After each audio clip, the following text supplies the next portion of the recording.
Ladies and gentlemen, dear friends, 2020 was a year of social disorder and deep global polarization.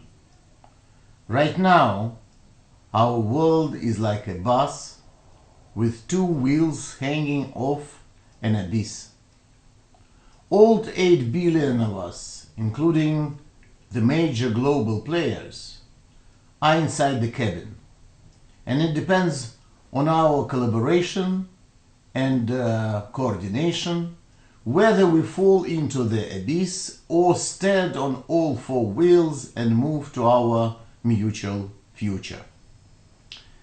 But the mega players are literally torn apart by contradictions over nuclear, economic, space, cyber, and other matters. COVID-19 has sharply aggravated an already critical situation in the area of extremism. We are seeing harsh manifestations of multi-directional racism.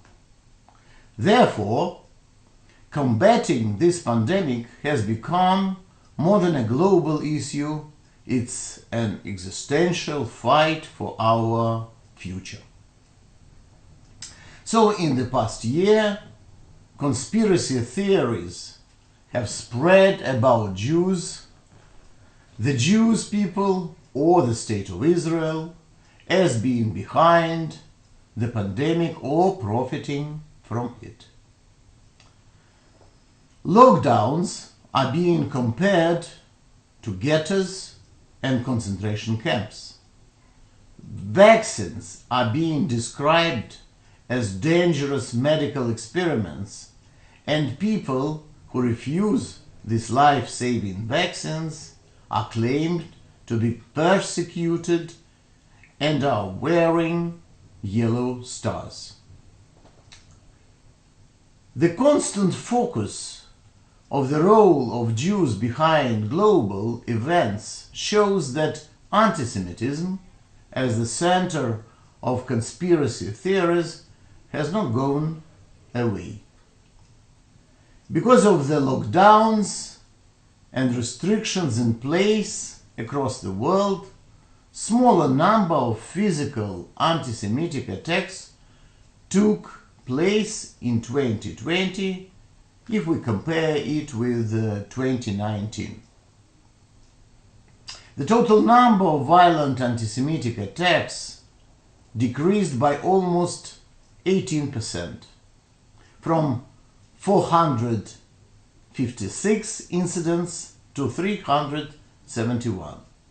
In addition, the number of physical injuries decreased by 37%, and damage to the private properties was also reduced by 35%. However, attacks on sites that were open and unprotected, such as Jewish cemeteries or Holocaust memorials, increased by 25%. The number of vandalized synagogues also increased by 19%. With people feeling isolated and looking for simple solutions, extremists, both online and in the physical world, have dramatically expanded. Protest movements opposing coronavirus measures are often filled with far-right elements and pose an increasingly serious security threat. We see today the very modern versions of the blood libel and world domination motives.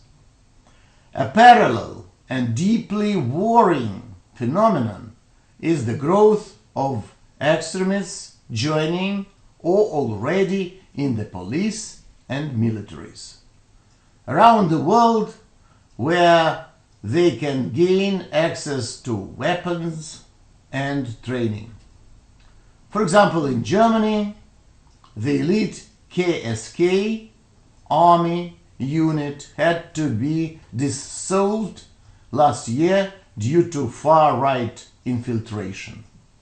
The good news is, thanks to greater outside and action by major social media companies and stronger national legislation against online hate, the number of anti-Semitic incidents on the main platforms has decreased. These responses are welcome and necessary, but they will not stop online hatred by themselves. As the report shows, hate will simply move further underground to other platforms.